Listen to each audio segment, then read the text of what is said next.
Mutual induction अपन ने study कर लिया था उससे पहले, और उससे पहले क्या स्टडी किया था? Self induction. सेल्फ इंडक्शन से पहले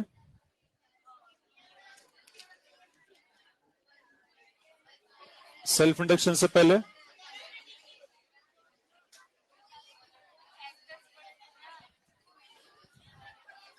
बेसिक इंड्यूस पैरामीटर्स, उससे पहले लेंज लो, उससे पहले फेराडे लो, उससे पहले फ्लक्स।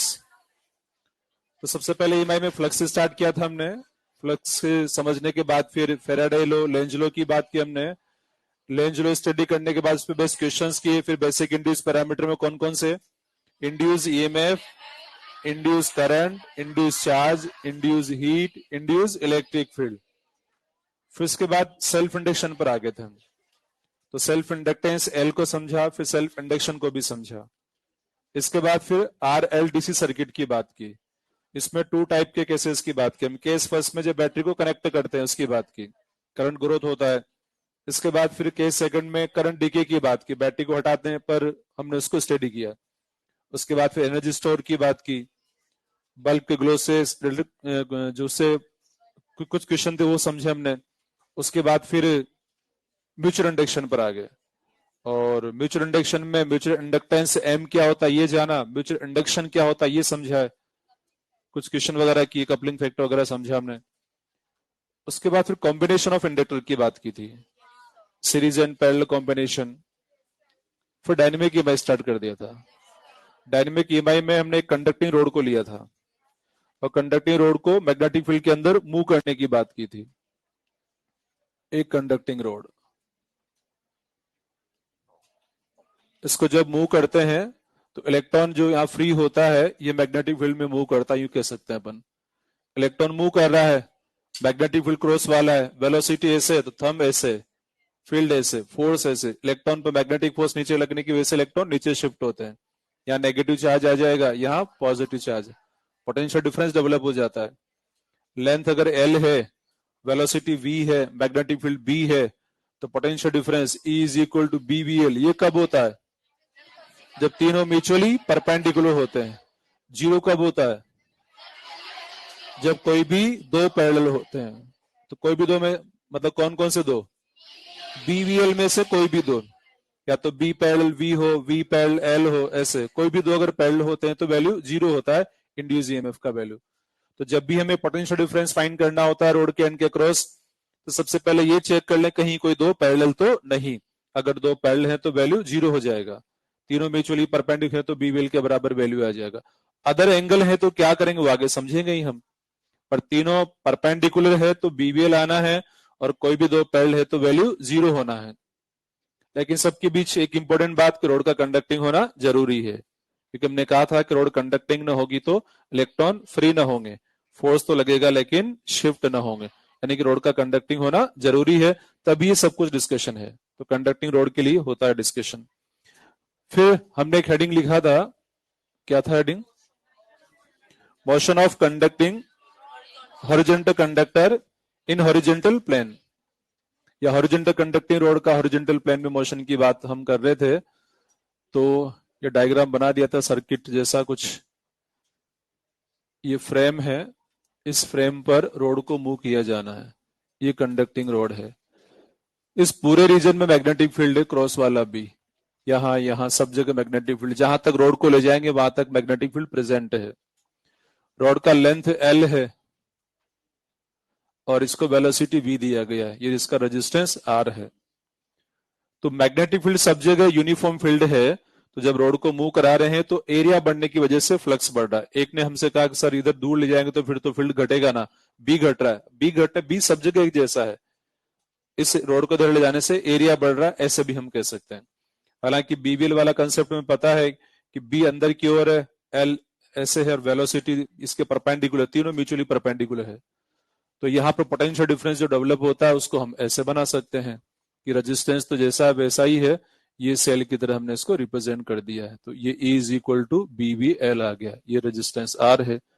करंट का डायरेक्शन बना दिया था लास्ट पर हमने, ये हाई पोटेंशियल बन गया था, ये लो पोटेंशियल बन गया था। करंट का डायरेक्शन इस तरह से, ये इंड्यूस करंट थी, यहाँ पर ऐसे ऐसे हम बना सकते हैं।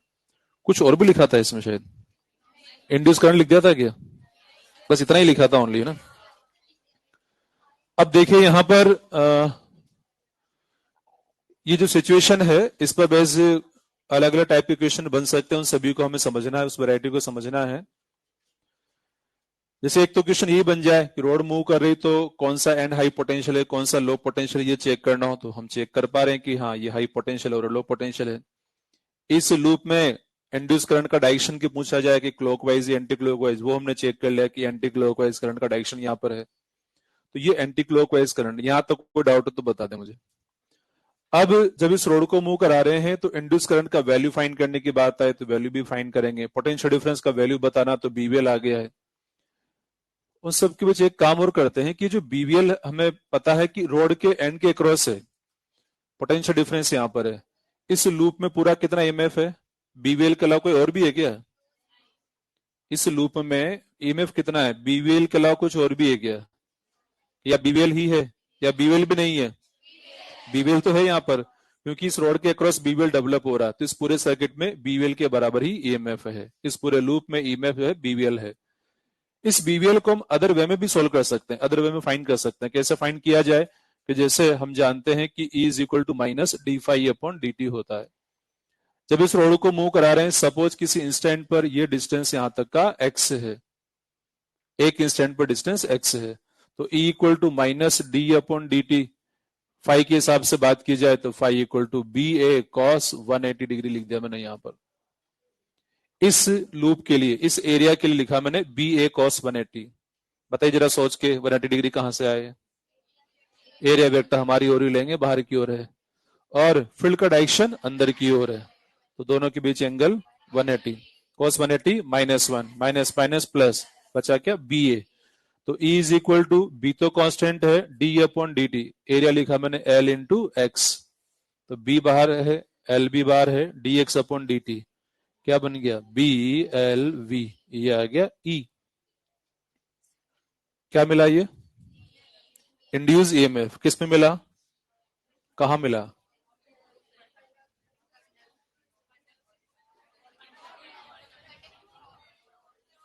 जो हमने ये सॉल्व किया, ये ईएमएफ मिला हमें, बी एल वी, कहां मिला ये?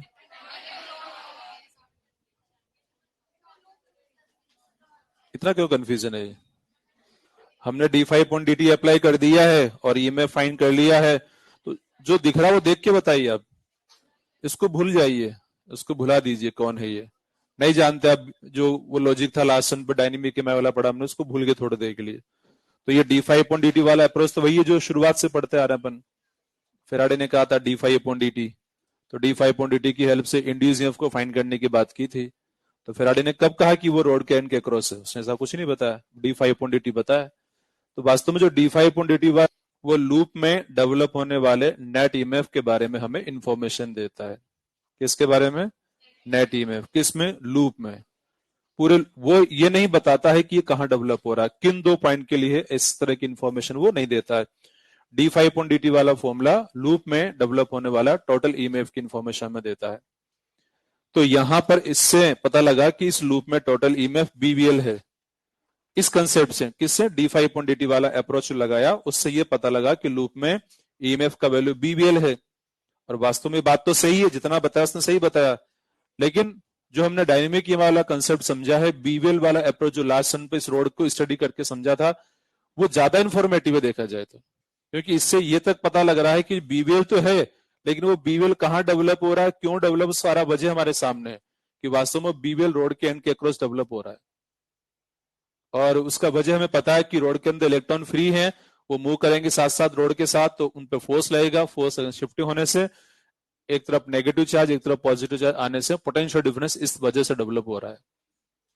ऐसा नहीं कि बस ये फॉर्मूला लिख दिया और बस इसके लिखने से डेवलप हुआ है। वजह यही है कि इसके अंदर इलेक्ट्रॉन फ्री है, इस वजह से ये पोटेंशियल डिफरेंस आया है। बस उसको सोल्व करने का ये एक तरीका और था हमारे पास, उसको भी हमने यहाँ पर काम में ले लिया। आई थिंक आप मेरी बात कुछ समझ पा रहे हो, क्वेश्चन पूछेंगे तब पता लगेगा। रॉड यहां पर हमने क्या ले लिया? नॉन कंडक्टिंग लिया। थोड़ा चेंज कर रहे हैं, चेंज कर रहा हूं मैं चेंज कर रहा हूं। समझ रहे हैं बात कि मैंने रॉड को क्या ले लिया? नॉन कंडक्टिंग ले लिया। बाकी सब कुछ वैसा ही है, लूप बना हुआ है, नॉन कंडक्टिंग रोड को लिया है, नॉन कंडक्टिंग रोड को ऐसे मूव किया जा रहा है। इंड्यूस में पूछा गया है, इस लूप में इंड्यूस में बताना है, इस लूप में इंड्यूस में बताना है, इस लूप के अंदर, इस लूप में आएगा नहीं आएगा। रोड को मैंने क्या ले लिया, नॉन कंडक्टिंग ले लिया है। क्या ले लिया, नॉन कंडक्टिंग। अब रोड को मूव किया जा रहा है, तो रोड को मूव करने पर इस लूप में ईएमएफ आएगा, इसको कौन बताएगा भाई। यहां रॉड कंडक्टिंग थी, तो जो बीवेल वाला कंसेप्ट ने भी बता दिया कि हाँ इस तरह से आएगा, और इससे भी चेक कर लिया बीवेल आ गया। लेकिन हम कह रहे हैं कि नॉन कंडक्टिंग रॉड है, तो फिर ईएमएफ डेवलप क्यों होगा, फिर क्या वजह है। एरिया चेंज होना कोई वजह नहीं होता, वो तो सॉल्व करने का तरीका है, वो सॉल्व करने का तरीका है। अब मेरी बात सुनेंगे आप, कुछ हम कह रहे वो भी सुनिए, क्योंकि आपकी बात तो सुन चुका हूं मैं। अब आप मेरी सुनिए और ध्यान से सुने, समझने की कोशिश करें, जो कहा जाए उसके माना भी जाए, कहा सच यही है जो मैं बता रहा हूं।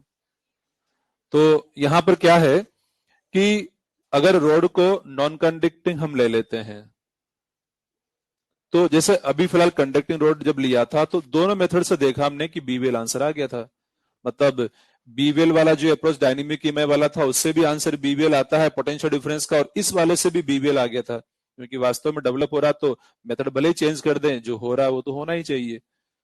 अब जब नॉन कंडक्टिंग हम रोड को यहाँ ले लेते हैं, अब क्या ले रहे हैं, नॉन कंडक्टिंग, अब रोड को मूव करा रहे हैं, तो इससे तो आप कह देंगे चलो ठीक है सॉल्व करके ये बीवेल आ गया, लेकिन फिर ये बीवेल वाला अप्रोच कैसे लगेगा, फिर डायनेमिक वाला कंसेप्ट तो नहीं लगेगा यहाँ पर, क्योंकि पोटेंशियल डिफरेंस डेवलप होने के लिए मैं तो कहा था कि इलेक्ट्रॉन का फ्री होना चाहिए, तभी जाके शिफ्टिंग होगा, अदरवाइज शिफ्टिंग नहीं होगा।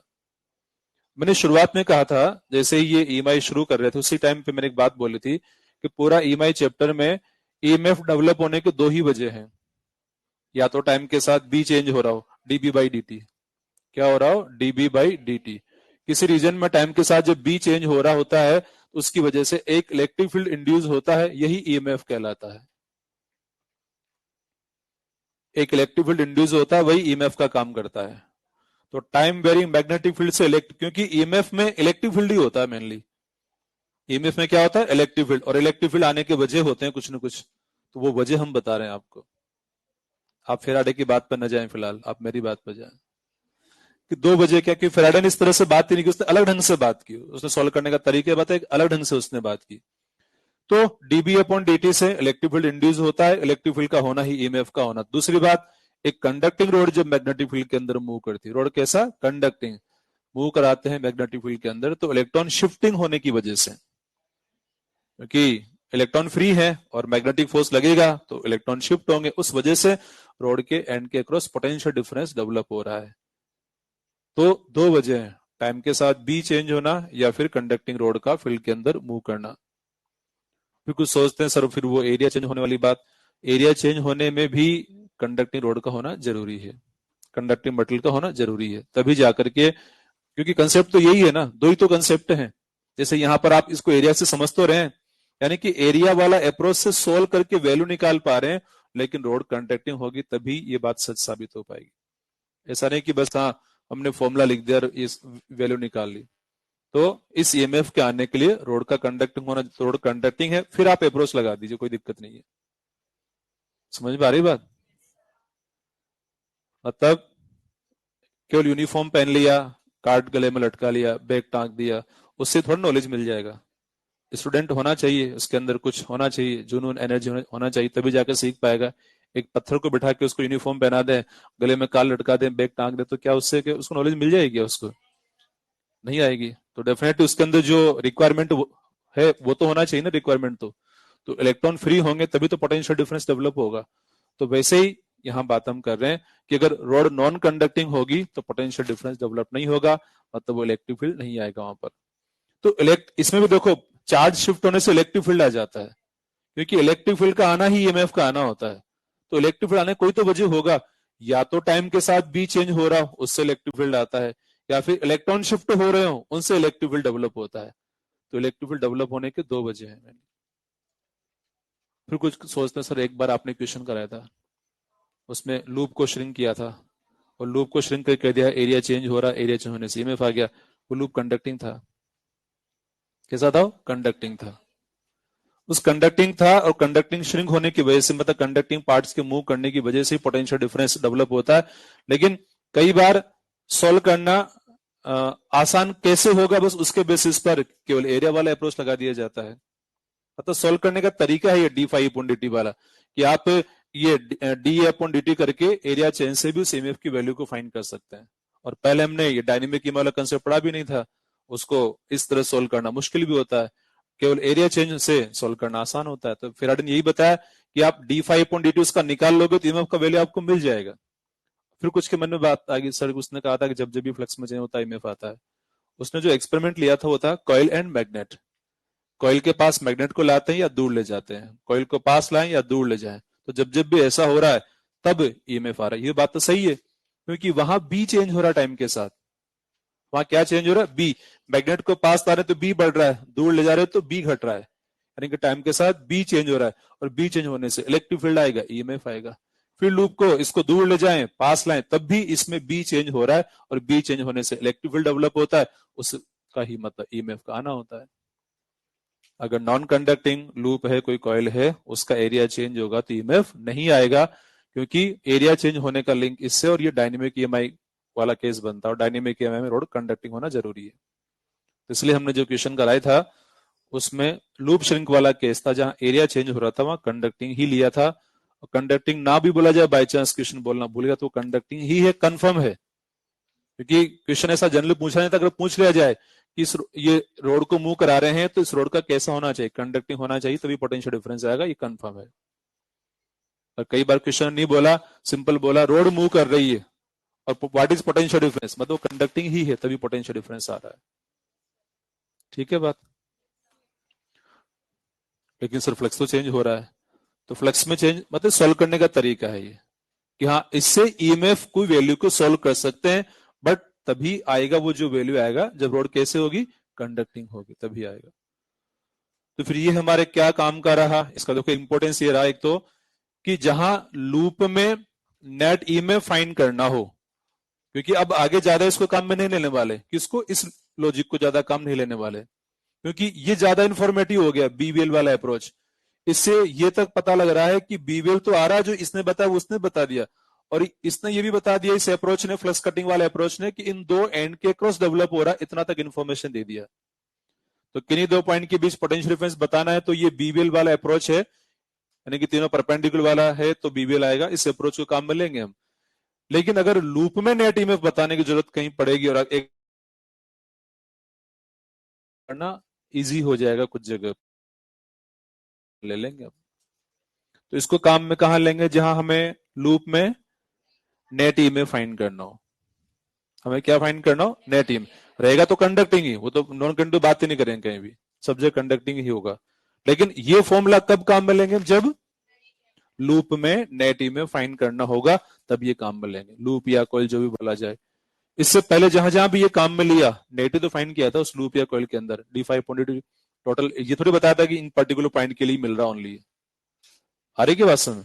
तो अब आगे भी, आगे केवल उसी जगह ही काम में लेंगे इस D5.80 को जहां लूप में नेट ईएमएफ की जरूरत हमें पड़ेगी।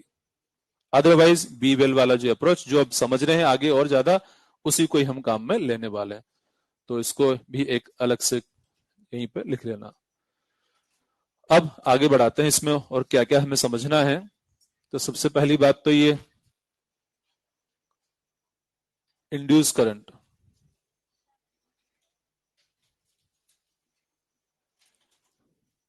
आई induce is equal to E by R, और ई कौन है, बीवीएल अपॉन आर।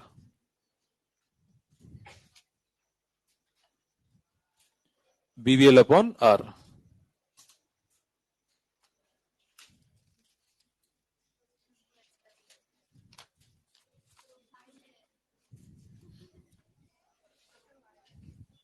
क्या है ये, प्रोफाइल, किसका प्रोफाइल, डीएनए प्रोफाइल।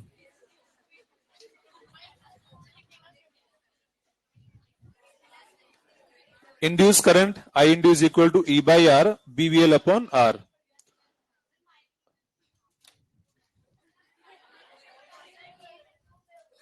अब देखिए इसमें इंड्यूस करंट की जब हम बात कर रहे हैं तो ये तो इस सर्किट में इसमें इंड्यूस करंट का वैल्यू हमें मिल गया है। अब इंड्यूस करंट तो फाइंड कर लिया है, इस रोड को मूव किया जा रहा है कंटिन्यू, कांस्टेंट स्पीड से इस रोड को मूव करा रहे हैं और ये फ्रेम आगे तक है, जहां तक रोड, ऐसा नहीं कि बस ये यहां तक ही इसके बाद रोड नीचे गिर जाएगी, ये नहीं थिंक करना है। क्योंकि क्वेश्चन ने बोल दिया हमसे कि रोड मूव किया जा रहा है इस फ्रेम पर, तो मतलब आगे तक मूविंग है और मैग्नेटिक फील्ड भी ऐसा ही आगे तक अवेलेबल है। अब यहां जब करंट कैरिंग रोड ये है ना, तो इस रोड पर या इस वायर पर एक मैग्नेटिक फोर्स भी लग रहा होगा। इस वायर पर मैग्नेटिक फोर्स लग रहा है, क्यों लग रहा होगा मैग्नेटिक फोर्स? क्योंकि इसमें करंट है और ये कहां पर है, मैग्नेटिक फील्ड में है। करंट कैरिंग वायर जब किसी मैग्नेटिक फील्ड में रखा जाता है उस पर मैग्नेटिक फोर्स अप्लाई होता है। मैग्नेटिक फोर्स का फॉर्मूला क्या होता है करंट कैरिंग वायर पर? मैग्नेटिक फोर्स का फॉर्मूला बिल साइन थीटा। क्या होता है? BIL sine theta magnetic force का फॉर्मूला होता है। तो F M on rod, F M is equal to B, इसको यूं लिखता हूं मैं, I L vector cross B vector. एक मिनट, थोड़ा ज्यादा लिखना पड़ जाएगा। Magnetic force is equal to B I L sine 90 लिख दूं क्या यहां पर? ये एंगल 90 किसके बीच में है? ये L vector and B vector. L vector का डायरेक्शन जो लेते हैं हम किसी करंट कैरिंग वायर के लिए, इनिशियल टू फाइनल, जहां से करंट एंटर कर रही है जहां तक जा रही है, तो इस रोड की बात कर रहे हैं, ये इनिशियल पॉइंट, ये फाइनल पॉइंट, ये एल वेक्टर ऐसा रहेगा। एक्सटर्नल मैग्नेटिक फील्ड यहां पर ये है ही बी एक्सटर्नल, तो दोनों म्यूचुअली परपेंडिकुलर, करंट ये है, फील्ड अंदर है, इसलिए एंगल 90 डिग्री है। तो बी है मैग्नेटिक फील्ड, आई है B V L upon R, और ये जो डिस्प्लेसमेंट का वैल्यू रोड की लेंथ के बराबर ही है क्योंकि स्ट्रेट रोड है यहां पर। तो इस तरह से मैग्नेटिक फोर्स मिल गया है B square L square V by R. This is magnetic force on, किस पर? रोड पर। इस रोड पर मैग्नेटिक फोर्स ये लग रहा है, क्यों लग रहा है मैग्नेटिक फोर्स रोड पर? आप बताइए जरा। चार्ज है रोड पर, मैग्नेटिक फोर्स क्यों लग रहा है? आप बताइए। रोड पर मैग्नेटिक फोर्स को लॉजिक, कोई कंसेप्ट जो आपको पता हो? इलेक्ट्रॉन की वजह से। आप बताइए मैग्नेटिक फोर्स।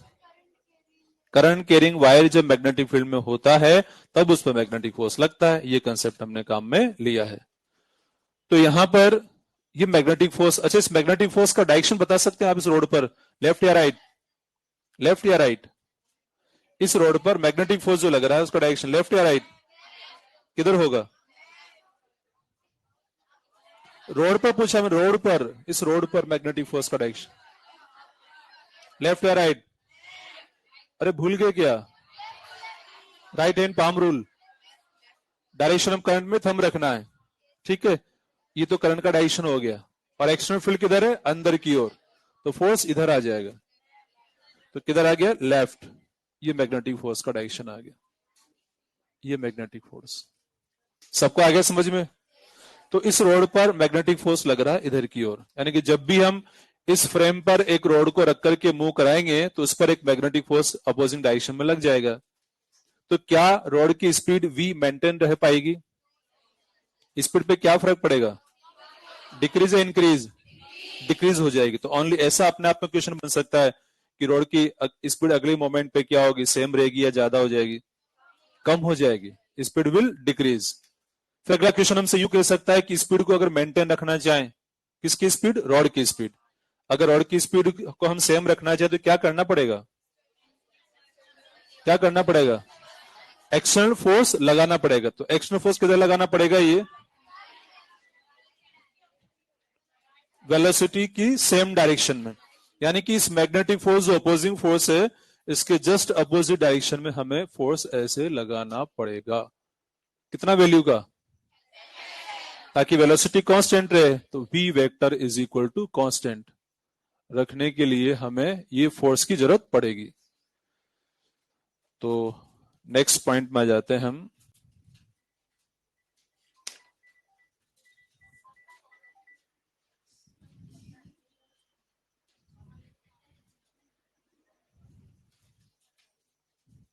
तो बात कर रहे थे यहां पर अपन कि एक्सटर्नल फोर्स कितना चाहिए उसकी बात हमें करनी है। F external required for constant velocity of rod,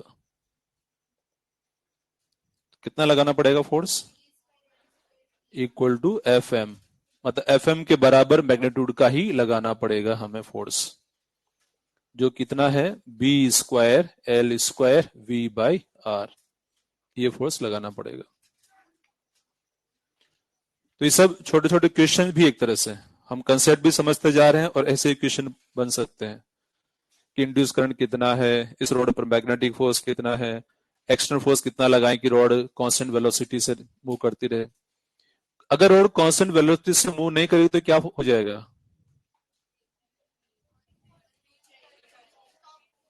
road रुक जाएगी, इंड्यूस ही आना बंद हो जाएगा, कि जब तक रोड मूव करेगी तब तक ही तो पोटेंशियल डिफरेंस डेवलप होता रहेगा।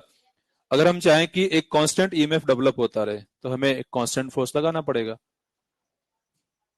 फोर्स लगाया जा रहा है और रोड को मूव किया जा रहा है, फोर्स है देन डिस्प्लेसमेंट है, किसका? रोड का। It means work is done. कौन सा वर्क किया जा रहा है? इलेक्ट्रिक या मैकेनिकल? मैकेनिकल वर्क किया जा रहा है, किसके द्वारा? External agent. तो एक्सटर्नल एजेंट मैकेनिकल वर्क कर रहा है, तो जो मैकेनिकल वर्क कर रहा है वो वर्क ही इलेक्ट्रिक एनर्जी में कन्वर्ट हो रहा है यहाँ पर, क्योंकि इलेक्ट्रिक करंट डेवलप हो रही है। अगर एक्सटर्नल एजेंट वर्क नहीं करेगा तो ये आगे मूव नहीं कर पाएगा। मतलब कांस्टेंट वेलोसिटी से मूव कराने के लिए, कांस्टेंट करंट को लाने के लिए एक्सटर्नल एजेंट को फोर्स लगाना पड़ेगा। फोर्स लगा के इसको मूव कराएगा, मूव कराएगा इट मींस वर्क करेगा एक्सटर्नल एजेंट।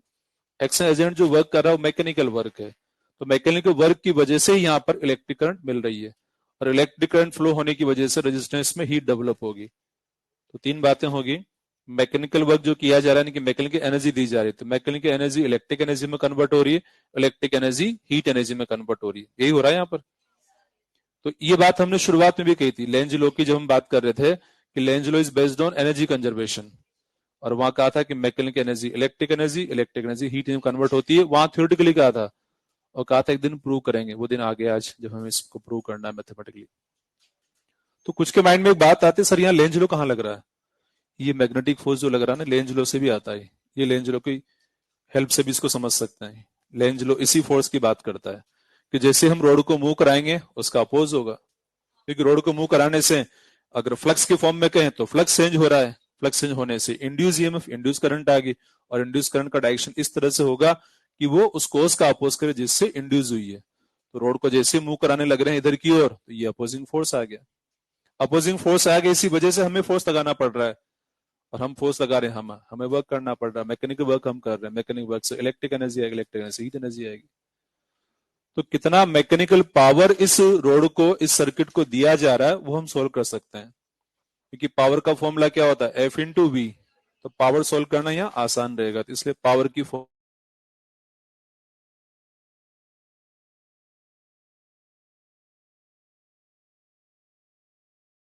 में बात करेंगे, मैकेनिकल पावर।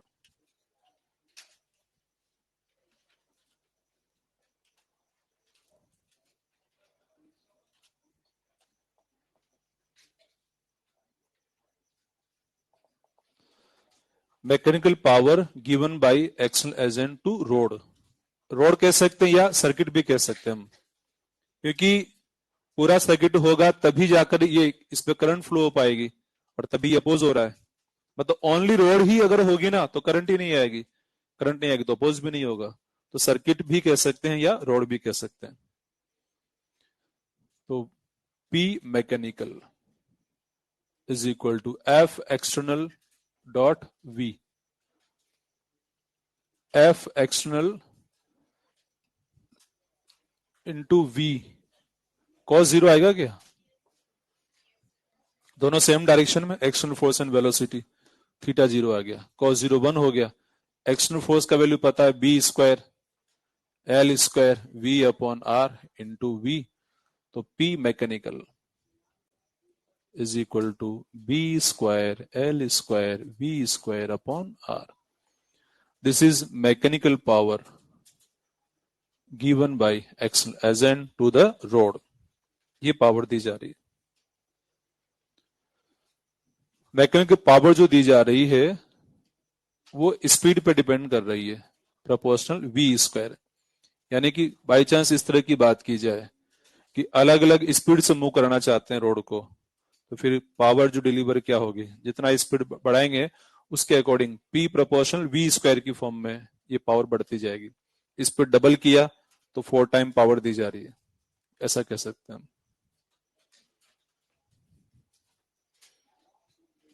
अभी बात कर रहे थे हम कि जब हम पावर दे रहे हैं तो इलेक्ट्रिक पावर आ रही है, तो फिर या हीट की फॉर्म में पावर लॉस होगा, थर्मल पावर। एट आर जो रेजिस्टेंस यहां पर उस पर थर्मल पावर, पी थर्मल, इसका फॉर्मूला जानते हैं क्या आप? I square R, I square R. आप बताइए जरा, आई स्क्वायर आर हमें लिखना है, आई क्या लिखूं मैं? कितना? आई स्क्वायर आर है यहाँ पर, ये जो रेजिस्टेंस है इसमें आई स्क्वायर आर हमें लिखना है क्योंकि लॉस की बात चल रही। V square upon R, BVL upon R. इसमें यहां आई पुट करना, मुझे यहां पुट करना है। आसपास वाले तुरंत बोलना शुरू कर देते हैं। आसपास वाले ना बताएं, बताने जिससे पूछा उसको मौका दें, सोचने का मौका दें। यूं नहीं समझे कि उसको कुछ भी नहीं आएगा, आता है उसको, बताने का मौका दें। ये कोई एग्जाम नहीं हो रहा, नीट का एग्जाम, कि बताने से कोई बड़ी कॉलेज मिल जाएगा, बताने से बल्कि लॉस ही हो जाएगा, कोई फायदा नहीं मिल पाएगा। लेकिन आसपास वाले मानते ही नहीं है, तुरंत बताना शुरू कर देते हैं जैसे कुछ आता ही नहीं हुआ है। तो क्या हो गया? I square R, I square R. तो आई, ये किसमें करंट है? आई स्क्वायर आर जिसमें हमें लॉस फाइंड करना है, पावर लॉस फाइंड करना, उसी में करंट चाहिए हमें। तो ये करंट उसमें ही करंट है, और ये करंट वही है जो यहां है, जो यहां है वो यहां है। लूप एक या दो है? यक लूप, यक करंट, तो करंट सब जगह एक ही रहेगी, जो यहां है वही वहां रहेगी। तो हम कह सकते हैं इसमें B V L upon R का स्क्वायर इंटू आर, तो पी थर्मल मिल जाएगा B square L square V square upon R. ये तो सेम ही आ गया, आना भी चाहिए, यही उम्मीद थी हमें कि सेम ही आएगा, कि मैकेनिकल पावर जो दी जा रही है उतनी ही थर्मल पावर भी डेवलप हो रही है। Lenz law is based on energy conservation, prove भी हो गया, यहाँ पर मैथमेटिकली प्रूव कर दिया हमने। पर ये सारा काम ये प्रूव करने के लिए नहीं किया, सब छोटे छोटे क्वेश्चन अपने आप में, कि कितना थर्मल पावर डेवलप हो रहा है तो ये बताएंगे, कितना मैकेनिकल पावर दिया जा रहा तो ये बताएंगे, कितना एक्सटर्नल फोर्स है ये तो ये बताया जाएगा। तो हर एक को अलग अलग तरीके से हम सोल्व कर सकते हैं।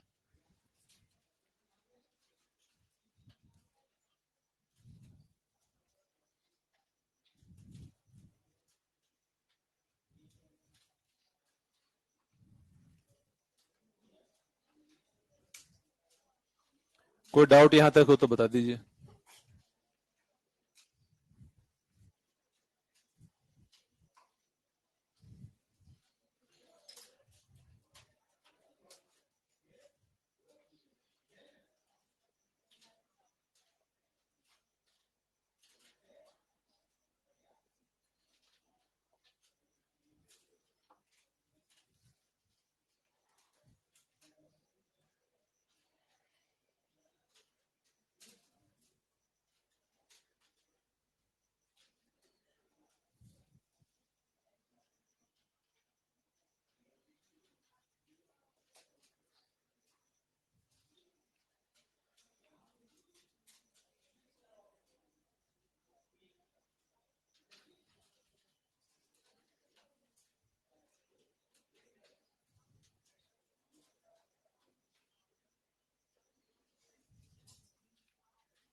अगले सिचुएशन की हमने बात की जिसमें कि जिस रोड को हम मूव कर रहे हैं उस रोड का रेजिस्टेंस भी कंसिडर किया जा रहा है, कि रोड का रेजिस्टेंस स्मॉल आर से इंडिकेट किया जाए। सर्किट का रेजिस्टेंस जो है वैसा ही था, बस केवल थोड़ा सा चेंज किया है। पहले रोड का रेजिस्टेंस कंसिडर नहीं किया था, अब रोड का रेजिस्टेंस भी लिया जा रहा है। हमें क्या फाइंड करना है? करंट फाइंड करना है सर्किट में। तो जब रोड मूव की जा रही है तो रोड मूव करने की वजह से जब रोड को ऐसे मूव करा रहे हैं तो क्या रोड से फ्लक्स कटिंग हो रही है? फ्लक्स कटिंग है, और फ्लक्स कटिंग होने से रोड के एंड के क्रॉस पोटेंशियल डिफरेंस डेवलप हो रहा है, तो पोटेंशियल डिफरेंस डेवलप होगा। तो जहां रोड है वहां पर एक सेल की तरह बना दिया जाएगा, और सेल बनाने के बाद फिर रोड का रेजिस्टेंस को अलग से जैसे सेल का इंटरनल रेजिस्टेंस इंडिकेट करते हैं वैसे बता देंगे। ये ईएमएफ ई है, E is equal to BVL, और ये रेजिस्टेंस R है। ये हाई पोटेंशियल, ये लो पोटेंशियल, ऐसे आएगा ना हाई पोटेंशियल लो पोटेंशियल। सबको पता है कि क्यों आएगा हाई पोटेंशियल लो पोटेंशियल? किस किस को पता, जरा हाथ उठाएं कि ऊपर हाई पोटेंशियल नीचे लो पोटेंशियल कैसे आया है। सबको पता है?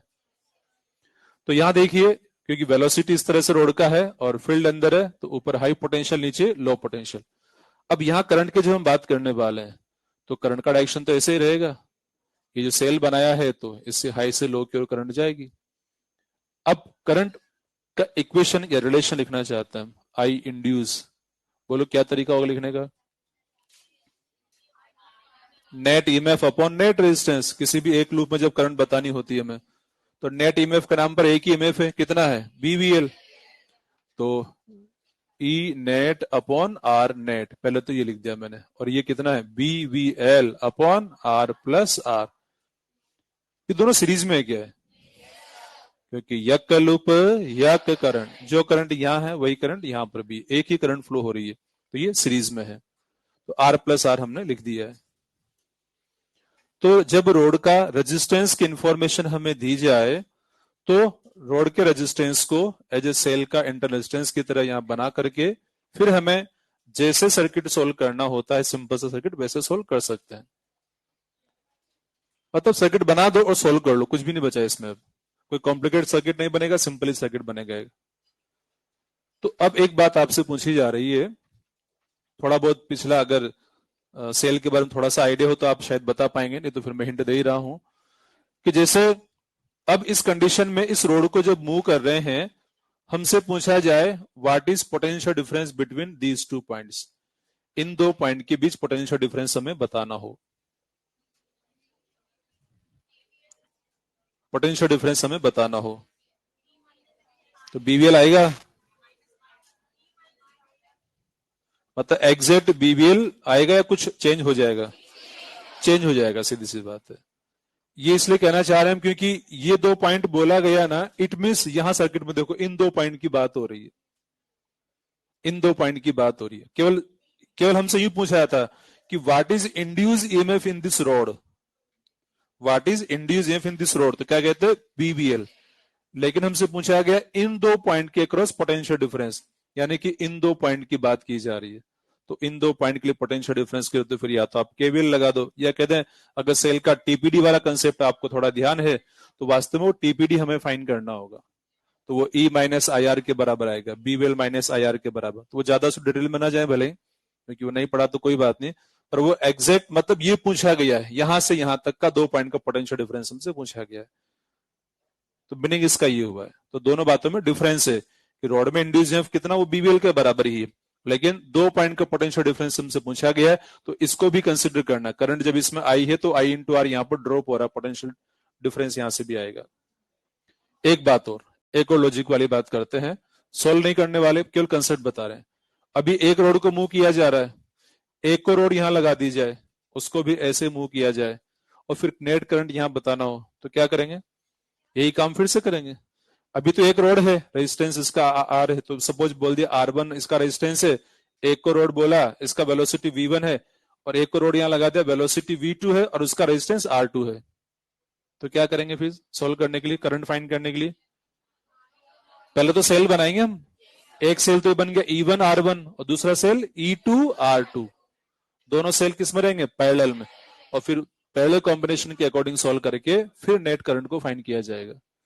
और दो सेल जब पैरेलल में है, E1 R1 है और E2 R2 वाले हैं, तो नेट रेजिस्टेंस फाइंड करने का तरीका अगर याद है तो E1 R2 plus E2 R1 upon R1 plus R, उससे नेट EMF मिल जाता है। नहीं पता तो कोई बात नहीं, फिलहाल छोड़ो उसको, पर नेट EMF फाइंड करके फिर सोल्व करना पड़ेगा। मतलब कुल मिला के काम ये है कि सर्किट बनाना पड़ेगा, फिर जैसे सर्किट सोल्व करते हैं वैसे सोल्व किया जाएगा। तो वो इतना यहां हमें जरूरत नहीं पड़ती है, केवल अप्रोच को हमने समझ लिया है। नेक्स्ट एक क्वेश्चन की बात करते हैं।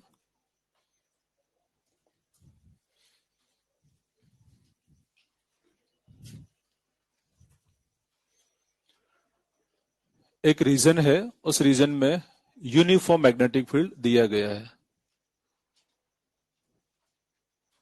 एक कंडक्टिंग लूप है, उसको इसके अंदर एंटर किया जा रहा है।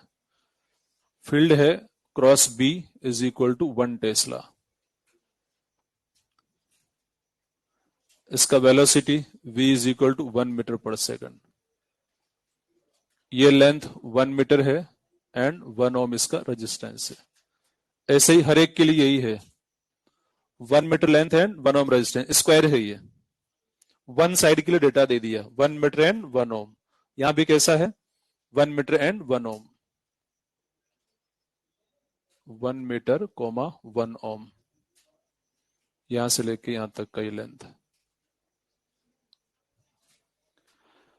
अब इसमें फाइंड क्या करना है हमें, तो लिख देता हूं मैं, find induce current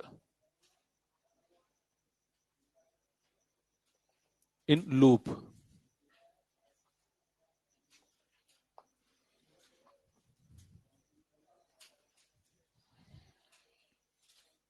find induce current in loop. Loop में इंड्यूस करंट हमें फाइंड करना है।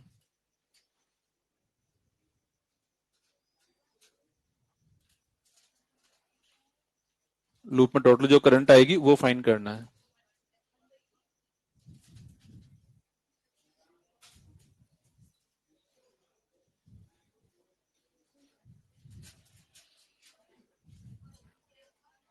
कितना 1 एम्पियर।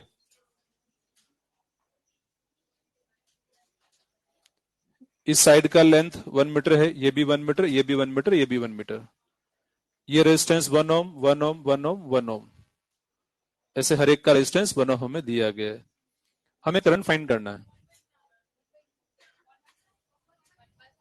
कितना आ रहा है 1/4, 1/4 एम्पियर।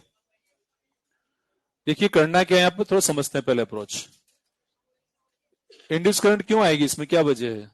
क्या कोई ईएमएफ डेवलप हो रहा है? क्या कोई ईएमएफ डेवलप हो रहा है यहाँ पर?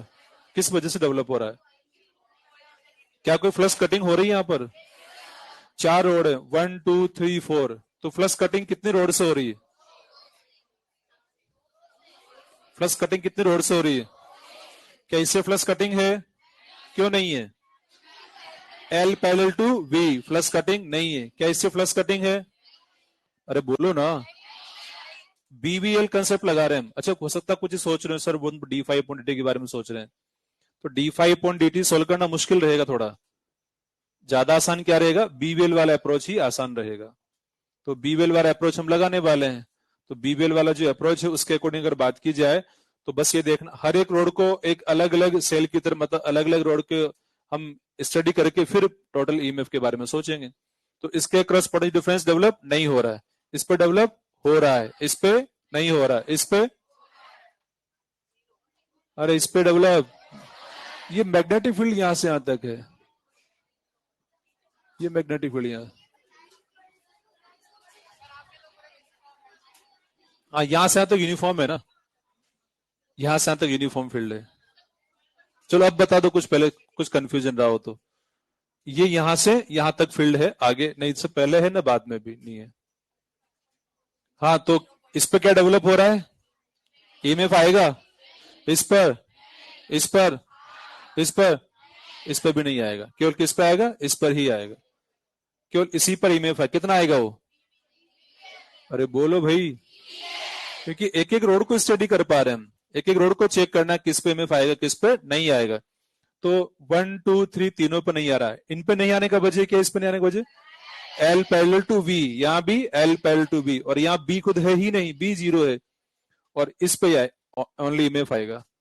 तो यहाँ अगर सोचें इसके ईएमएफ के बारे में हम तो यूं कह सकते हैं कि इस तरह का सेल बन जाएगा और बाकी सर्किट ऐसे रह गए। तो यहाँ E इक्वल टू बीवीएल के बराबर है, और करंट ऐसे फ्लो हो जाएगी। तो I induce is equal to E by R net. E कितना है बीबीएल, आर नेट कितना हो गया 4 ओम, यानी कि बी कितना है 1, बी भी 1 है, एल भी 1 है, 1/4 एम्पियर।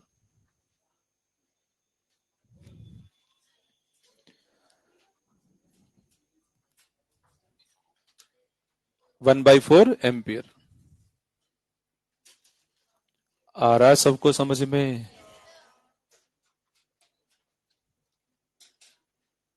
मतलब एक इंस्टेंट के लिए हमें फाइंड करना था कि जब ये एंटर कर रहा है फील्ड के अंदर तब बताना था, तो इसी रोड पर ईएमएफ डेवलप हो रहा था।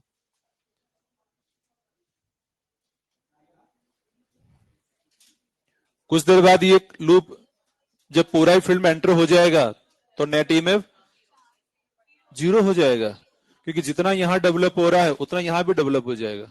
सेम ऐसा ही सेल एक और बन जाएगा। तो ये करंट ऐसे देना चाहेगा, ये ऐसे देना चाहेगा, नेट ईएमएफ ही लूप में 0 हो जाएगा, करंट ही 0 हो जाएगी। अगर फील्ड से बाहर निकालेंगे तो वापस फिर से आ जाएगा, इस बाद वाली साइड पे आ जाएगा। तो खैर अभी फिलहाल उस बारे में बात ना करके नेक्स्ट आगे बढ़ते हैं, अब अदर वैरायटीज पे चलते हैं।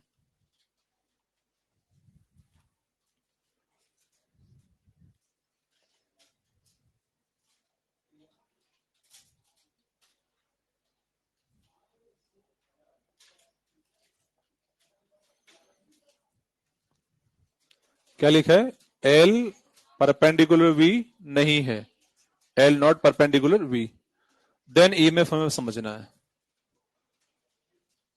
जैसे ये कंडक्टिंग रॉड है, ये वेलोसिटी है, ये एंगल थीटा है, रॉड का लेंथ है एल है, क्रॉस वाला बी है। एक और डायग्राम, ये रॉड का लेंथ एल है, ये वेलोसिटी वी है, ये एंगल थीटा है, ये रॉड का लेंथ एल है, ठीक है, और ये क्रॉस वाला बी है, यूनिफॉर्म बी।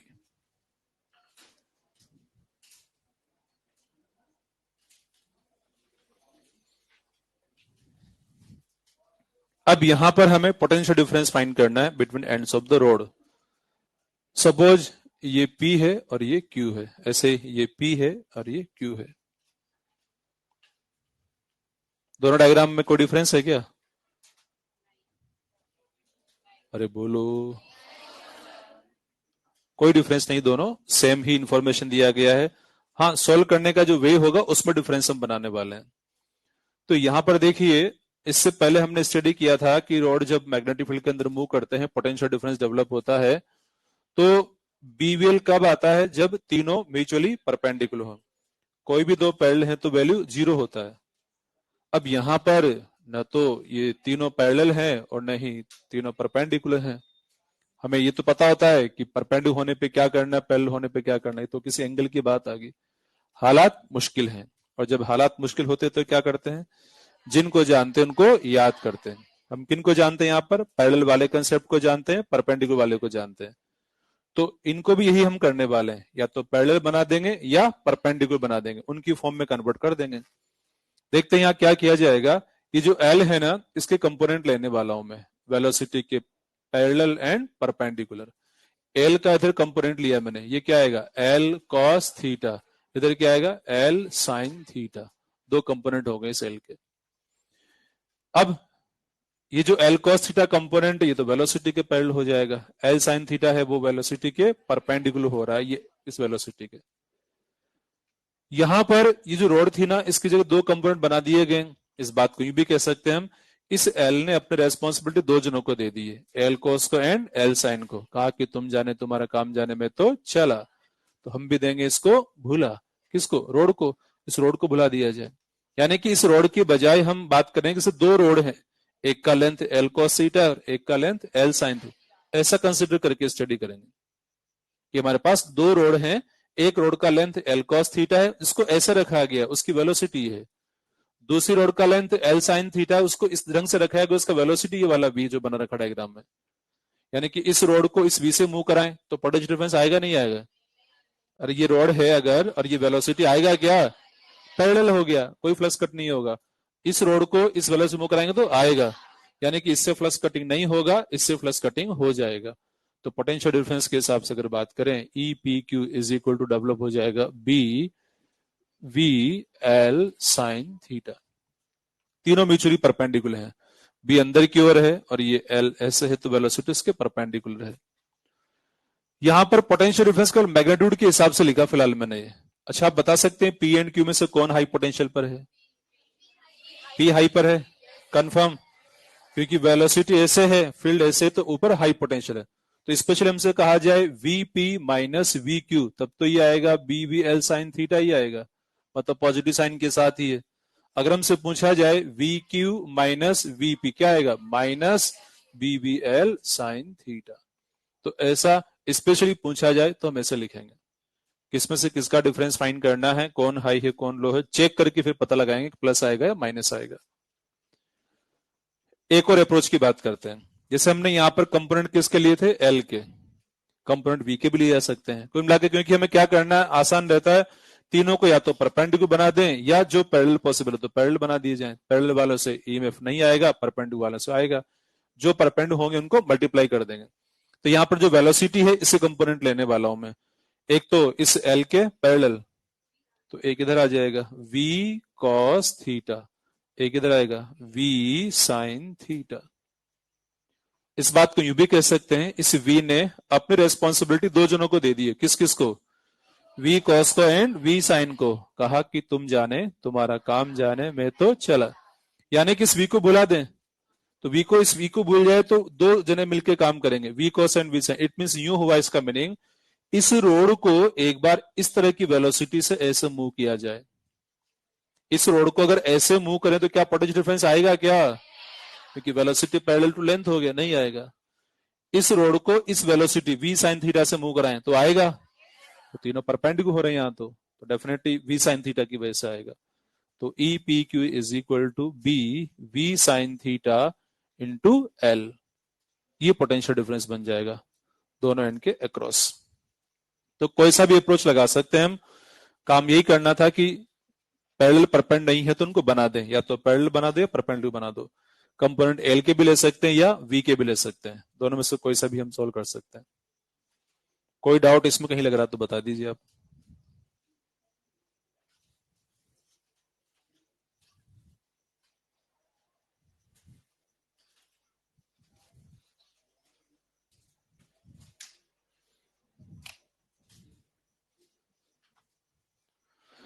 तो अब तक जो सिचुएशन हमने देखी है, पहले हमने बात की थी कि रोड स्ट्रेट है और बी वी एल तीनों म्यूचुअली परपेंडिकुलर है। इससे पहले वाला केस में ही चल रहा था, रोड को मूव करा रहे थे तो वहां पर तीनों परपेंडिकुलर था, potential difference direct B V L आ गया था। इसमें क्या किया कि एल एंड वी परपेंडिकुलर नहीं है, तो कंपोनेंट लेके हमने सोल्व कर लिया, पैरेलल बना दिया या परपेंडिकुलर बना दिया। अब हम बात कर रहे हैं, if rod is non linear then EMF. Rod अगर नॉन लीनियर है, रोड स्ट्रेट नहीं है, तब पोटेंशियल डिफरेंस हम फाइंड करने वाले हैं रोड के एंड के क्रॉस। तो सपोज इस टाइप से ये रोड है, ये P है, ये Q है, या फिलहाल रोड ही बना दिया मैंने ये कि ये कर्व्ड फॉर्म में, इसका वेलोसिटी V है। अब क्रॉस वाला मैग्नेटिक फील्ड यहां पर है, एक्सटर्नल फील्ड है, इस फील्ड में इस रोड को हमें मूव कराना है। तो जब रोड को मूव कराएंगे, पोटेंशियल डिफरेंस फाइंड करना चाहते हैं, चलो मेंशन कर ही दिया मैंने, दोनों एंड है P एंड Q। इधर मूव कराएंगे तो सबसे पहले चेक करना है कि मूव कराने से फ्लक्स कटिंग होगी या नहीं होगी यहां पर। अच्छा, यहां फ्लक्स कटिंग था यहां पर, तो फ्लक्स कटिंग के लिए पूरी एल रेस्पॉन्सिबल है या कुछ पार्ट रेस्पॉन्सिबल? कितना वाला? L sine theta. अगर रोड ऐसे ना हो कि ऐसे होती ना, फिर इसको मूव कर रहे होते, तो पूरी लेंथ की वजह से फ्लक्स कटिंग होता। यहां इस सिचुएशन में एल साइन थीटा ही फ्लक्स कटिंग लेंथ कहलाएगा, यहां पर आ जाता है। इसमें ये रॉड इस तरह से मुड़ी हुई है, ये रोड ऐसे मुड़ी हुई ना होती, अगर स्ट्रेट होती तो फिर पूरी लेंथ और वेलोसिटी उसके परपेंड होती, तो पूरी लेंथ फ्लक्स कटिंग में काम आता। मैग्नेटिक फील्ड यहाँ पर बोर्ड के पेन के परपेंड ऐसे लगा हुआ है, लेकिन रोड जब ऐसे है, अब इसको ऐसे मूव कराएंगे इस तरह से, बात समझ में आ रही है? इस रोड को ऐसे हमें लाना है, तो यहां से यहां तक दोनों एंड के बीच का जो डिस्प्लेसमेंट है वही फ्लक्स कटिंग में काम आ रहा है। तो फ्लक्स कटिंग लेंथ वास्तव में दोनों एंड के बीच का डिस्प्लेसमेंट कह दें या इफेक्टिव लेंथ कह दिया जाए, वो फ्लक्स कटिंग का काम करेगा। तो यहां पर E P Q is equal to होगा बी वी एल। एल से मतलब यहां पर एल इनिशियल टू फाइनल, ये दोनों एंड के बीच का सेपरेशन को ऐसे लिख रहे हैं हम, एल इनिशियल टू फाइनल। और ऐसा कब लिख सकते हैं? जबकि B perpendicular V perpendicular L initial to final, तीनों म्यूचुअली परपेंडिकुलर होने पर ऐसा लिख सकते हैं। थोड़ा इस बात को और समझे कि एक तो हमने ये सीधा एल इनिशियल टू फाइनल क्यों लिखा, इसको क्यों लिया यहां पर, क्योंकि फ्लक्स कटिंग लेंथ यही है, इससे फ्लक्स कटिंग हो रहा है, तो फ्लक्स कटिंग वे में समझा। दूसरे को याद दिलाता हूं मैं आपको कि हमने जब स्टार्टिंग में डायनेमिक ईएमआई शुरू किया था तो L vector dot B cross B कुछ ऐसा रिलेशन आया था। ये एल क्या था? डिस्प्लेसमेंट रोड के दोनों एंड के बीच। और जब सॉल्व करते हैं तो फाइनली बीवीएल पर हम पहुंचे थे, तो बीवीएल में ये एल क्या था? रोड के दोनों एंड के बीच डिस्प्लेसमेंट का मैग्नीट्यूड है वास्तव में, ये दोनों एंड के बीच डिस्प्लेसमेंट का, ये डिस्प्लेसमेंट तो मैग्नीट्यूड हो गया। तो फॉर्मूले में ये डिस्प्लेसमेंट का मैग्नीट्यूड ही तो होता है, तो दोनों एंड के बीच का डिस्प्लेसमेंट का मैग्नीट्यूड ही हमें कंसिडर करना। इस फॉर्मूले को देखकर भी हम कह सकते हैं, इस अप्रोच को देख के भी कह सकते हैं कि इसका मैग्नीट्यूड यहां पर है, डिस्प्लेसमेंट का मैग्नीट्यूड होता है। या फिर दूसरा अप्रोच लगाया फ्लक्स कटिंग वाला, कि जब इसको ऐसे मूव कराएंगे तो फ्लक्स कटिंग लेंथ दोनों एंड के बीच डिस्प्लेसमेंट के बराबर ही होगा। तो फिर रिजल्ट क्या निकला कि जब भी कोई नॉन लीनियर रॉड हमें दी जाएगी, नॉन लीनियर कंडक्टिंग वायर जब मूव करेगा और मूव करने की वजह से दोनों एंड के बीच पोटेंशियल डिफरेंस हमें फाइंड करना होगा, तो जिन दो एंड के बीच पोटेंशियल डिफरेंस फाइंड करना है उनके बीच डिस्प्लेसमेंट लिया जाएगा। सबसे पहला काम ये होगा, जिन दो एंड के बीच पोटेंशियल डिफरेंस फाइंड करना है उनके बीच का डिस्प्लेसमेंट लिया जाएगा। तो इनके बीच का डिस्प्लेसमेंट सपोज ये अभी फिलहाल है ही, फिर ये देखा जाएगा कि वो कैसा है, मतलब ये सिचुएशन है या कुछ और है। अगर ये सिचुएशन है कि तीनों परपेंडिकुलर हैं तब तो तीनों को मल्टीप्लाई कर देंगे। अगर कंडीशन ये बन रही कि उन तीनों में से कोई भी दो पैरेलल आगे हैं तो पोटेंशियल डिफरेंस जीरो आ जाएगा। जीरो किनके बीच? जिन दो एंड के बीच पोटेंशियल डिफरेंस फाइंड करना है उनके बीच पहले डिस्प्लेसमेंट लिया जाएगा, फिर डिस्प्लेसमेंट को देखा जाएगा कि वो किस तरह से है, परपेंडिकुलर है तो मल्टीप्लाई कर देंगे, कोई भी दो पैरेलल तो जीरो हो जाएगा। या फिर एक कंडीशन और हो सकती है कि जैसे ये रोड है ना, रोड तो ये है एक्चुअल में, अब ये रोड अभी ऐसे मूव कर रही है, इस रोड को ऐसे रख करके फिर मूव किया जाए। समझ रहे बात? ये रोड इस तरह से हो, मतलब इसको अरेंजमेंट को ऐसा रख के फिर मूव किया जाए। बताओ क्या करना पड़ेगा? यानी कि सबसे पहला काम तो डिस्प्लेसमेंट का ही करना पड़ेगा हमें, दोनों एंड के बीच का डिस्प्लेसमेंट लेंगे, उसके बाद फिर कंपोनेंट भी लेंगे। तो जो कंपोनेंट परपेंडिकुलर रहेगा उसी को मल्टीप्लाई करना है, जो पैरेलल रहेगा उससे तो जीरो ही हो जाएगा। तो ये नोट करिए आप यहां तक, फिर क्वेश्चन पर आते हैं।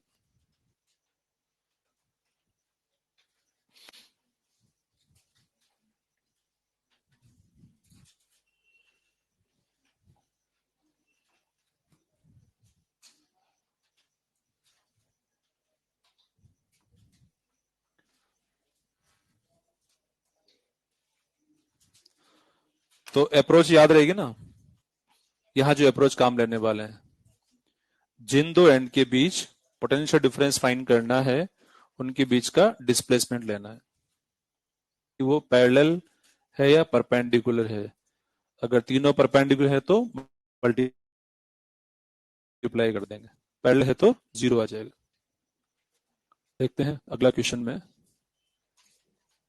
ये कंडक्टिंग रॉड है इस तरह से, ये एंगल थीटा है, लेंथ एल, एल, ये पॉइंट पी, ये point Q, velocity V, cross वाला बी एक्सटर्नल। हमें पोटेंशियल डिफरेंस फाइंड करना है between ends P and Q, P and Q के अक्रॉस पोटेंशियल डिफरेंस फाइंड करना चाहते हैं। तो पोटेंशियल डिफरेंस फाइंड करने के लिए पहले क्या करना पड़ेगा? डिस्प्लेसमेंट लेना पड़ेगा, दोनों एंड के बीच का डिस्प्लेसमेंट लेना होगा। तो डिस्प्लेसमेंट लेने के लिए हमें इसको भी फाइंड करना पड़ेगा। फिर तो ये डिस्टेंस ये कितना हो गया?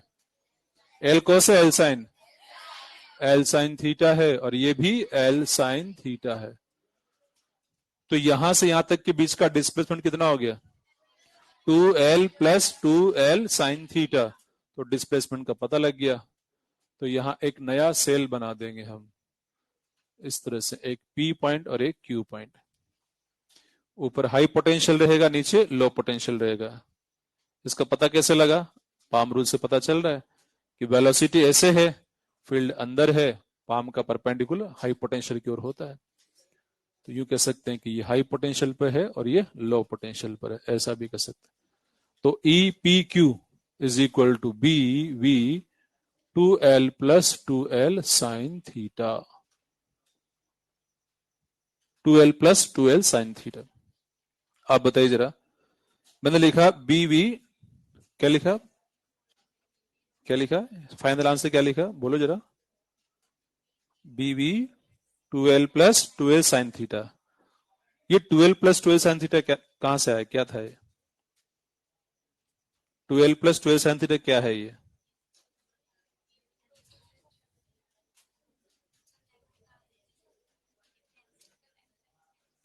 टोटल लेंथ का डिफरेंस। किसके लेंथ का डिफरेंस आ गया? क्या है ये? आप बताए नेक्स्ट। 12 प्लस 12 साइन थीटा जो लिखा ये क्या है? नेक्स्ट आप बता दीजिए। Displacement between plane P and Q के बीच जो डिस्प्लेसमेंट उसका मैग्नीट्यूड है। मल्टीप्लाई क्यों कर दें इन तीनों को? क्योंकि बीवीएल होता है। कब होता है बीवीएल? जब तीनों के तीनों ही परपेंडिकुलर हो तब बीवीएल हो जाता है, इसलिए मल्टीप्लाई कर दिया गया। ये हाई पोटेंशियल, ये लो पोटेंशियल बन रहा है यहां पर। एक और क्वेश्चन पर आते हैं।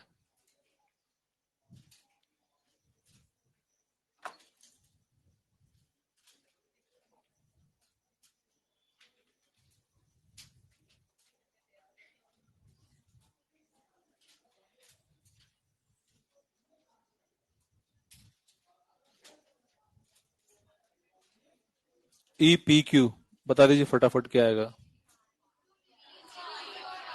2 BVR कंफर्म? क्योंकि यहां पर डिस्प्लेसमेंट कितना है? 2R के बराबर। तो इसका भी एक सेल कुछ इस तरह से बन जाएगा। ये P है, ये Q होगा। E P Q is equal to B V 2R।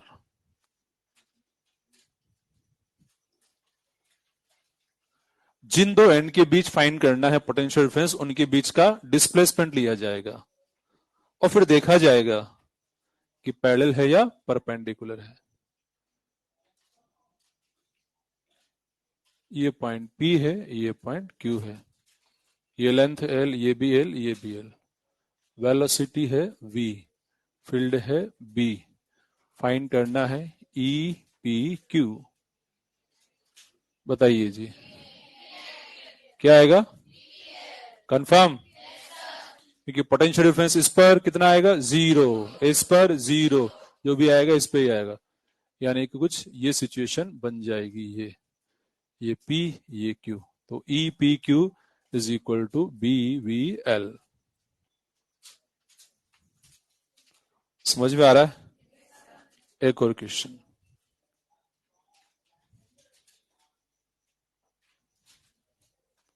ये L है, ये P है, ये Q है, ये L/4 है, ये भी L/4 है।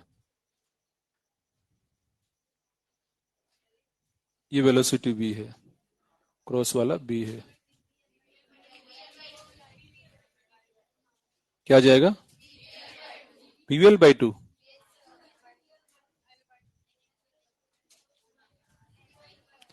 P एंड Q के बीच फाइंड करना, E P Q।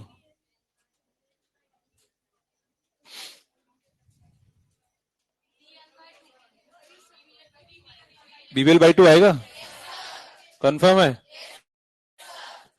क्योंकि जिन दो एंड के बीच फाइंड करना है उनके बीच का डिस्प्लेसमेंट हमें देखना है। तो एक तो सिंपल अप्रोच ये लगा दिया, तो उनके बीच का डिस्टेंस कितना हो गया? L/2 के बराबर। तो BVL/2 आ जाएगा। लेकिन ये इससे तो डायरेक्ट आंसर आ रहा है, लेकिन कुछ मन में और भी आता है, सर इस रोड पे आएगा नहीं आएगा, इस पे आएगा, ऐसे चेक करना चाहिए। कर सकते हैं चेक, कर लेते हैं चेक। देखिए इस पे तो आएगा ना, इस वाले रोड पर आएगा, इस पर नहीं आएगा। और क्या इस पर आएगा? आएगा नहीं आएगा? और इस पर भी? क्या मैंने सही बनाया? ये सेल का सेंस चेक कर लीजिए, सेल वगैरह जो बनाए, सेल जो बनाए सही बनाए कि मैंने? क्योंकि सब में एक एक रोड को अलग अलग आप कंसिडर करें, सबके लिए वेलोसिटी ऐसे, फील्ड ऐसे, और ऊपर की ओर हाई पोटेंशियल रहेगा, तो हाई पोटेंशियल लो पोटेंशियल ऐसे बनाया, हाई पोटेंशियल लो पोटेंशियल ऐसे बनाया, हाई पोटेंशियल लो पोटेंशियल बनाया। तो यहां पर ये जो ई आएगा ये कितना है? B V L. तो अगर ये बी वी एल है तो ये कितना हो गया? B V L by 4। ये कितना हो गया? B V L by 4। ये पॉइंट पी है, ये पॉइंट क्यू है। तो we have to find potential difference between point P and Q. तो आप किसी भी तरह से फाइंड, जो भी आपको अच्छा तरीका लगे। सर कोई अच्छा तरीका नहीं लग रहा है। देखिए यहां से करंट जब रवाना होगी, ये तो अपोजिंग सेंस वाले हो रहे हैं देखा जाए तो, ये इसके अपोजिंग और ये भी अपोजिंग वाले ही हो रहे हैं। या फिर केबल लगा दिया जाए, सबसे आसान तरीका हो जाए, यहां से रवाना करें वीपी प्लस बीबीएल। लिख दूं यहां पे एक बार, मैं ऐसा करता हूं, VP plus B V L by 4 minus B V L plus B V L by 4 is equal to V Q. जरा चेक कर लीजिए एक बार, सही लिखा ना कि मैंने? सही लिखा? स्टार्टिंग पॉइंट का पोटेंशियल लिखा वीपी, बैटरी बोले तो बाद वाला साइन, बीवीएल बाई 4, फिर माइनस बी, बैटरी बोले तो बाद वाला साइन माइनस बीवीएल, फिर वापस बैटरी इधर जा रहे हैं तो बैटरी बाद वाला, तो बीवीएल बाई 4 प्लस साइन के साथ इक्वल टू वी क्यू। अब फाइन क्या करना है? VP minus V Q. तो वीपी माइनस वी क्यू, ये उधर जाके प्लस बन जाएगा, ये माइनस हो जाएंगे, तो बी वी एल बाई 2 ही आ रहा है। वीपी माइनस वी क्यू का वैल्यू आ गया। बताइए कौन हाई पोटेंशियल पर है, पी या क्यू? कंफर्म? क्योंकि ये वैल्यू पॉजिटिव मिल रही है, मैं तो बता रहा है कि V P greater than we Q, P वाला पॉइंट हाई पोटेंशियल पर है।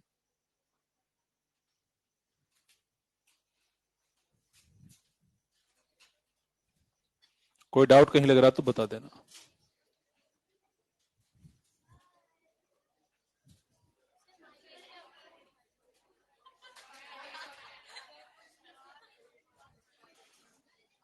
अगला जो क्वेश्चन है उसकी अगर बात करें अपन,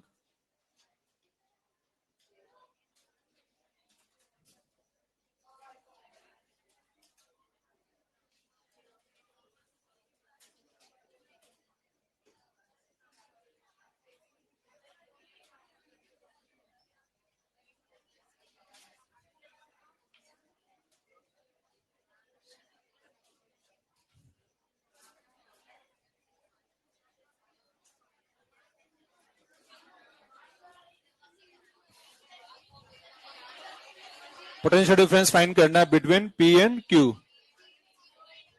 बताइए, आप बताइए, इससे पोटेंशियल डिफरेंस आएगा नहीं आएगा? इस पर आएगा नहीं आएगा? आप बता रहे हैं पोटेंशियल डिफरेंस पर आएगा नहीं आएगा? नहीं आएगा? अरे रोड का कंडक्टिंग रोड है, क्या है?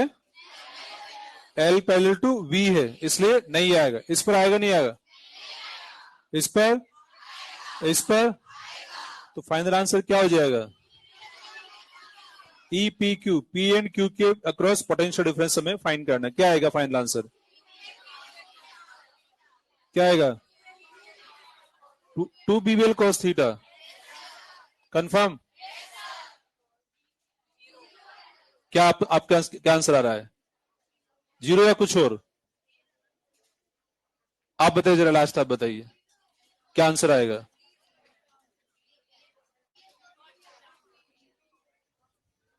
Cos theta. अच्छा, कितनों को लगता है जीरो आएगा? जीरो वाले हाथ उठाएं कि हाँ जीरो आएगा। किसको लगता है जीरो नहीं आएगा? किसको लगता है नहीं जीरो तो नहीं आएगा, कुछ और ही हो जाएगा? ये एल है, ये एल लेंथ, ये भी एल लेंथ, ये वेलोसिटी, ये फील्ड है, तो potential difference P and Q के क्रॉस जीरो नहीं आएगा। जिन दो एंड के बीच पोटेंशियल डिफरेंस फाइंड करना होता है उनके बीच का डिस्प्लेसमेंट देखा जाता है, और फिर देखते हैं कि डिस्प्लेसमेंट किसी के पैरेलल है या नहीं है। तो क्या लगता है आपको, जीरो आना चाहिए नहीं आना चाहिए? पैरेलल है क्या?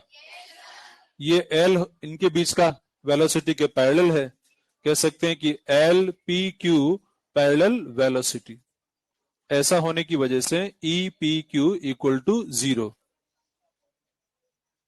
लेकिन कुछ के मन में आता है सर लेकिन फ्लक्स कटिंग इनसे होगा ना? सही बात है, फ्लक्स कटिंग तो होगा यहां पर। तो फ्लक्स कटिंग जब होगा तो कैंसिल हो जाएगा वो। फ्लक्स कटिंग तो होगा लेकिन कैंसिल भी हो जाएगा। जैसे चेक करें जरा, इस पर कोई पोटेंशियल डिफरेंस नहीं आएगा, ये सिंपल ऐसे रहेगा। यहां पर एक सेल ऐसा बनेगा, एक सेल ऐसे बन जाएगा, एक ऐसे बन जाएगा।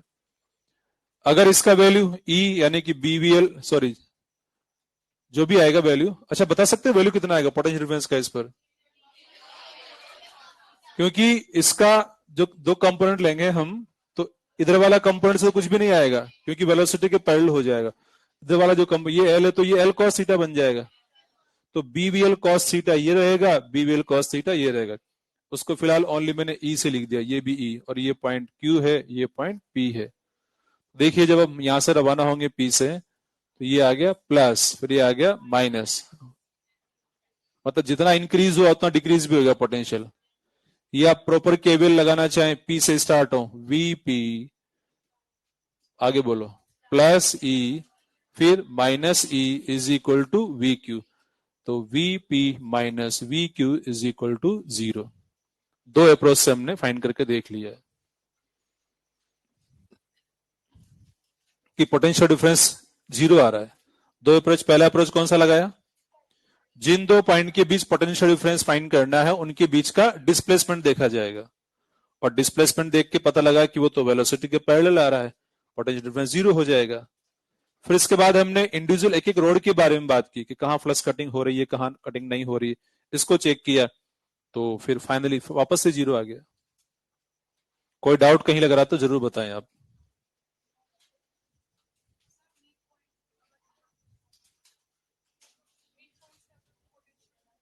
नहीं, फिलहाल हमें क्या फाइंड करना है? पी एन क्यू के क्रॉस।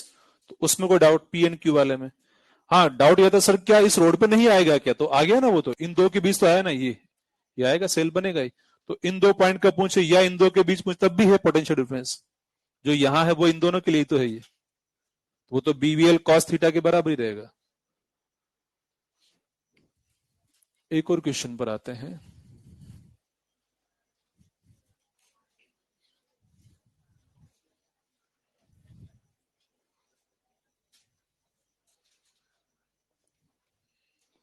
लॉजिक क्या लगा रहे हैं बार बार बता जरा। जिन दो पॉइंट के बीच में पोटेंशियल डिफरेंस फाइंड करना है उनके बीच का डिस्प्लेसमेंट लिया जाता है, और फिर देखा जाता है कि वो पैरेलल है या परपेंडिकुलर है। फिर तो सोल्व हो ही जाता होगा।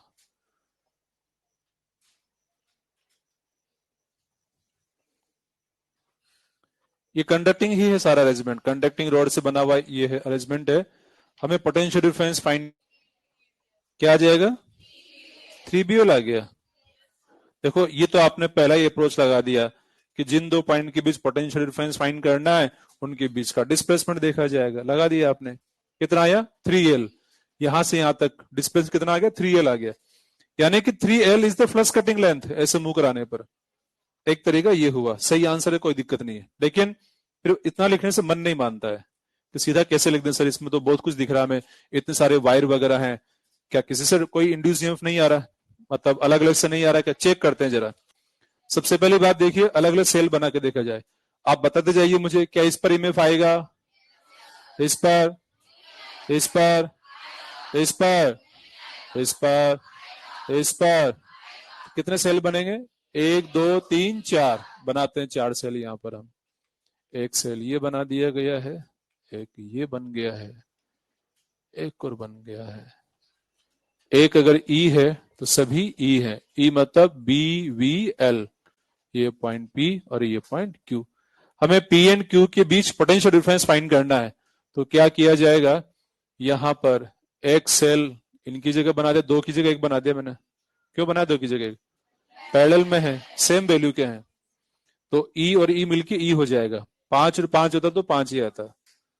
अच्छा, 5 के लिए हम क्या कह सकते हैं, जैसे 5 वोल्ट का पोटेंशियल डिफरेंस यहाँ 5 का यहाँ पर है, मतलब अगर ये 0 है तो ये 5 वोल्ट पे है, ये 0 है तो ये 5 पर है, तो ये 5, ये 5, तो ये भी 5, 5 5 5 5, ये 0 तो ये 0 0 0 0, तो 5 एंड 0 मतलब 5 वोल्ट पोटेंशियल डिफरेंस यहां रहेगा, ऐसे भी हम कह सकते हैं। तो देखिए अब इसमें क्या हुआ, ये ई के बराबर आ गया और ये हो गया है ई और एक और ई, पी एंड क्यू। तो इस तरह से E P Q is equal to 3E। 3E मतलब बी वी एल, ई का वैल्यू बी वी एल के बराबर। देख लो अच्छी तरह से, कोई डाउट कहीं लग रहा है तो।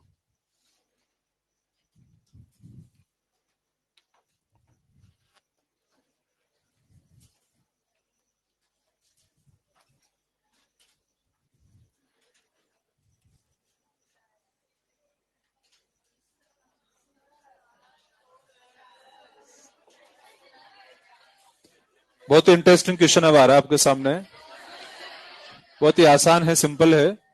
इसमें क्या हो रहा है देखो, ये लेंथ एल है, ये लेंथ एल है, ये वेलोसिटी वी है, क्रॉस वाला बी है, यूनिफॉर्म बी है, यूनिफॉर्म बी।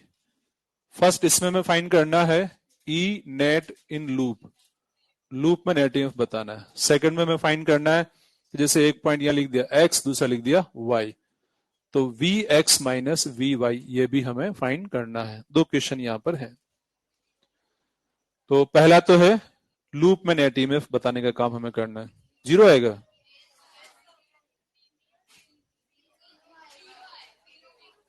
इन एक्स वाई को ना देखें जब आप पहला क्वेश्चन सोल्व कर रहे हैं, मतलब पहले लूप की बात की जा रही है, यानी कि चलो सॉल्यूशन की फॉर्म में लिखता हूं कि पहले फर्स्ट वाला सोल्व कर रहे हैं, फर्स्ट वाला सोल्व कर रहे हैं, इट मींस ये लूप है एक, इसको मूव किया जा रहा है, लेंथ एल है यहाँ पर, फील्ड वही क्रॉस वाला बी है, एक्सटर्नल बी यूनिफॉर्म फील्ड है ये। तो लूप के बारे में सोचना है तो अलग अलग अप्रोच लगाते हैं इसके लिए। सबसे पहला अप्रोच जिसकी हम बार बार बात कर रहे हैं कि जिन 2 एंड के बीच पोटेंशियल डिफरेंस फाइंड करना, उनके बीच का डिस्प्लेसमेंट लिया जाए। कितना डिस्प्लेसमेंट आएगा, डिस्प्लेसमेंट ही 0 होगा, क्योंकि लूप की बात की जा रही है पूरे लूप के लिए, जहां से रवाना होंगे वापस वहीं आएंगे, तो डिस्प्लेसमेंट 0। इस लॉजिक से ईएमएफ आ गया 0। लॉजिक नंबर 2, लॉजिक 2 क्या कहता है, लूप में नेट ईएमएफ फाइंड करना है, तो एक तरीका और हमारे पास है, आज ही बात की थी उसके लिए, D phi upon D T से भी फाइंड कर सकते हैं। अगर लूप में नेट ईएमएफ फाइंड करना है तो D phi upon D T की हेल्प से भी फाइंड कर सकते हैं। तो जब इस लूप को ऐसे मूव किया जाएगा तो इसका फ्लक्स बढ़ेगा घटेगा, कांस्टेंट रहेगा, फ्लक्स कांस्टेंट, और फ्लक्स कांस्टेंट रहेगा तो D phi upon D T 0, net EMF 0, net current भी 0 हो जाएगी। ये होगा सेकंड अप्रोच।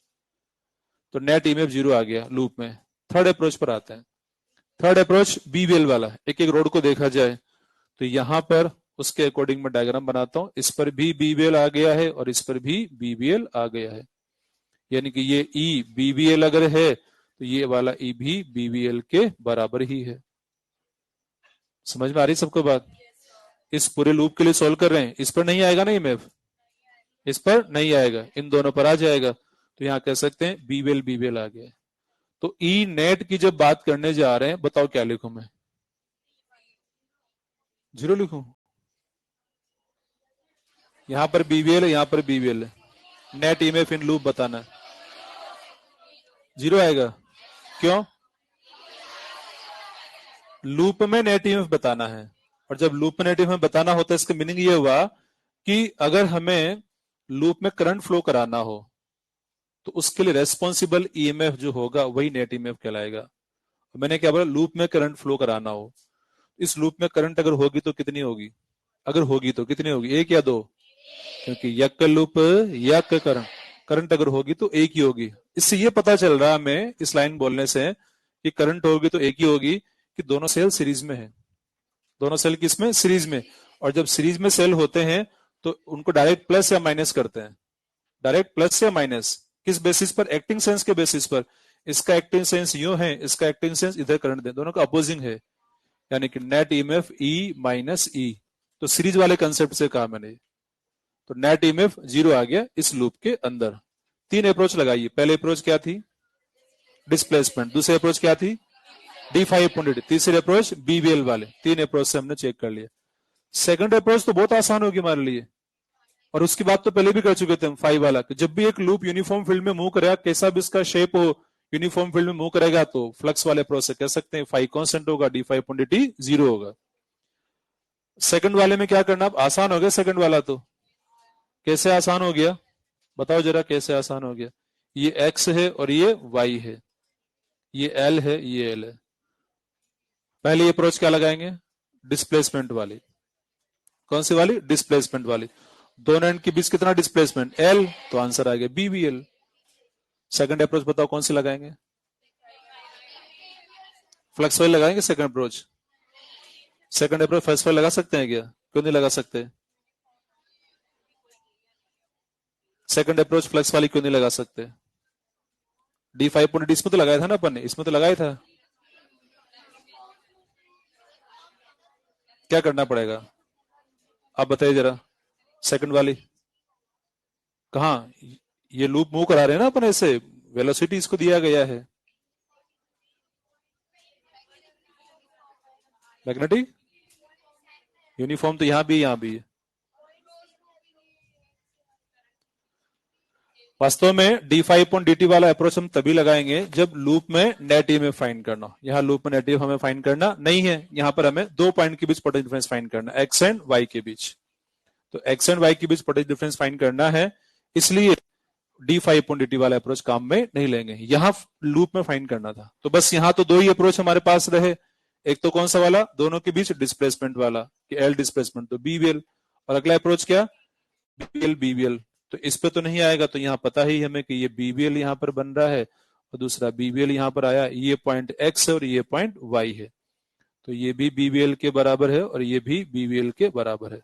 तो एक्स एंड वाई के बीच बताना, आप ऐसे जाओगे तब भी बीबीएल आएगा, ऐसे जाओगे तब भी, या दोनों पैरेलल है उससे भी बीबीएल ही आएगा। तो V X minus V Y is equal to B V L, ये आंसर आ जाएगा। बात समझ में आ पा रही कुछ? ऐसा नहीं सर यहाँ भी वही, ये दोनों में क्या डिफरेंस ऐसा हो गया है? दोनों अलग अलग बातें हैं। वहां लूप में नेट फाइंड करना, यहाँ 2 पॉइंट के अक्रॉस पोटेंशियल डिफरेंस फाइंड करना। अच्छा, अब इतना सब समझ गया आप, एक बात मुझे बता दीजिए चलते चलते, आप बता देंगे? ये जाने से पहले बता दीजिए, आप बिना चले बताएंगे ना, कि इस लूप को जब मूव कराया जा रहा है तो यहां भी तो लूप का फ्लक्स कांस्टेंट है, यहां भी तो लूप का फ्लक्स कांस्टेंट है। तो जब फ्लक्स कांस्टेंट तो यहां 0 क्यों नहीं लिया? यहां तो हमने ई ले लिया यहाँ पे। हाँ चलो आप बताइए क्या बताना चाह रहे हैं, कि यहां 0 क्यों नहीं लिया? फ्लक्स से लूप का कांस्टेंट हो गया, 0 क्यों नहीं लिया? मिड पॉइंट से नहीं लिया? आप बताइए जरा। लूप में नेट नहीं फाइंड करना यहां पर, लूप का नहीं, यहां तो इन 2 पॉइंट का ही तो बताना था, इसका और इसका, तो वो तो पैरेलल वाला कंसेप्ट से ही आएगा। तो फ्लक्स वाला अप्रोच यहां नहीं लगाया जाएगा। लूप में नेट फाइंड करना होता तो फिर वो लगाया जाता।